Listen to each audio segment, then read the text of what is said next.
It is Teddy Atlas. We're watching Dante's Boxing Nation. Keep watching. Otherwise, Man, doesn't he resemble Naseem Hamed? I swear if somebody told me they were related, it would not surprise me. Dante's Boxing Nation, what's going on, guys?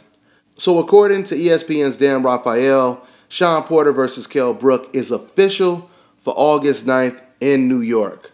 This is a very good matchup, and even though Kell Brook has been the mandatory for the IBF belt for quite some time, a lot of people didn't think that Kell Brook would take this fight, including his own countryman, Amir Khan.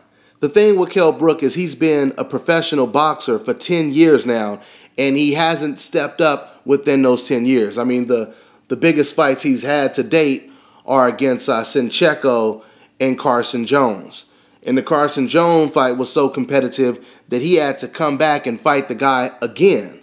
So that kind of tells you how competitive the first fight was.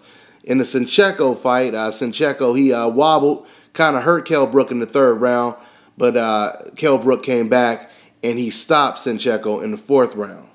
But going from Carson Jones and Sincheko to Showtime Shawn Porter is a whole nother animal.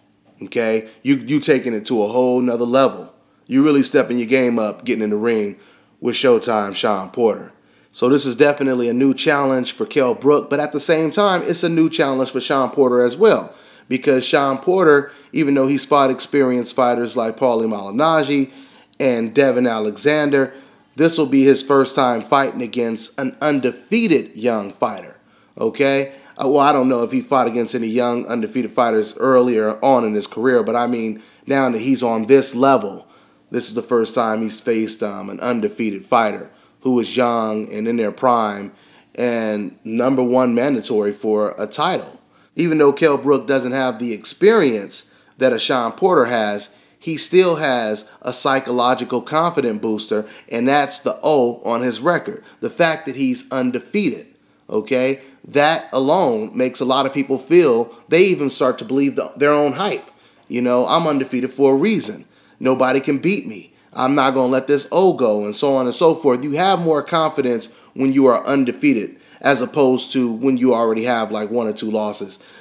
At least for most fighters, that's the way they think. Not all of them, but the majority of fighters, they think that way when they have an undefeated record. So I'm really looking forward to watching this fight.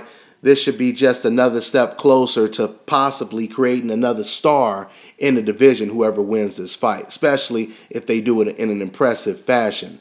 Right now, I'm leaning towards Shawn Porter, most likely smothering this guy, taking away his weapons, his favorite weapons, and possibly even stopping Kell Brook.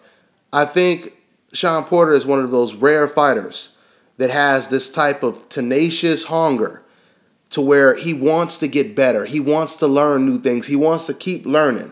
He's just going to get better and better as time goes on. You don't want to give someone like that a championship belt because now the confidence is through the roof. And I think that's what we're dealing with when it comes to Shawn Porter. I think this man is just going to get better and better.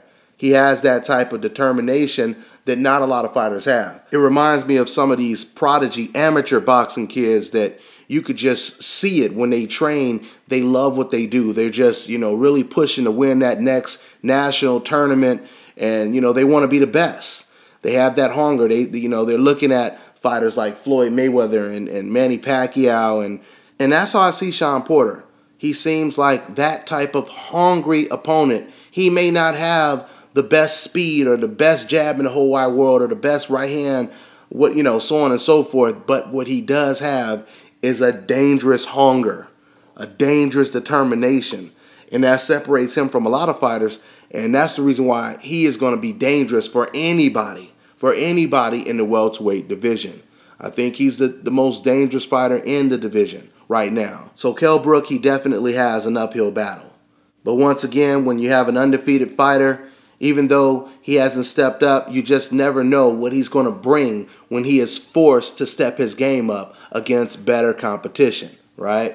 So we'll see what happens, guys. But for now, I'm on to the next one.